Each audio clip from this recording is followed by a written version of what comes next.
क्या नवरात्रों में जागरण करने से देवी दुर्गा प्रसन्न होती है?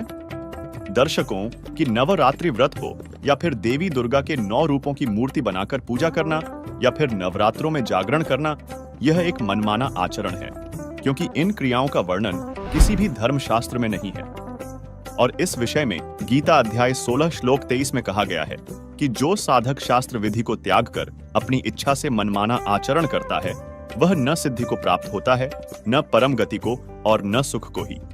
फिर अगले ही श्लोक 24 में कहा है कि इससे तेरे लिए कर्तव्य और अकर्तव्य की व्यवस्था में शास्त्र ही प्रमाण है, अर्थात शास्त्रों में वर्णित भक्ति साधना ही करना चाहिए।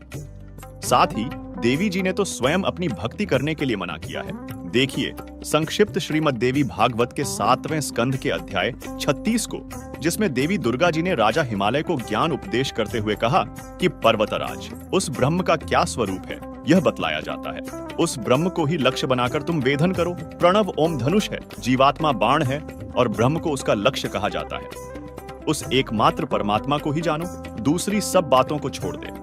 यही अमृत स्वरूप परमात्मा के पास पहुंचाने वाला पुल है।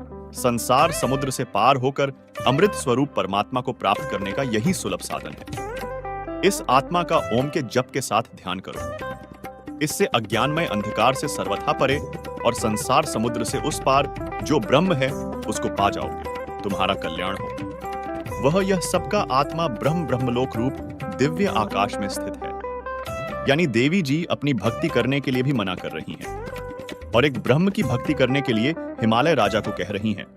और भक्त समाज देवी जी के आदेश की अवहेलना कर देवी के ही 9 रूपों की पूजा में उलझा पड़ा है। तो जरा सोचिए कि क्या दुर्गा जी के आदेशों की अवहेलना करने से देवी हमसे प्रसन्न होगी?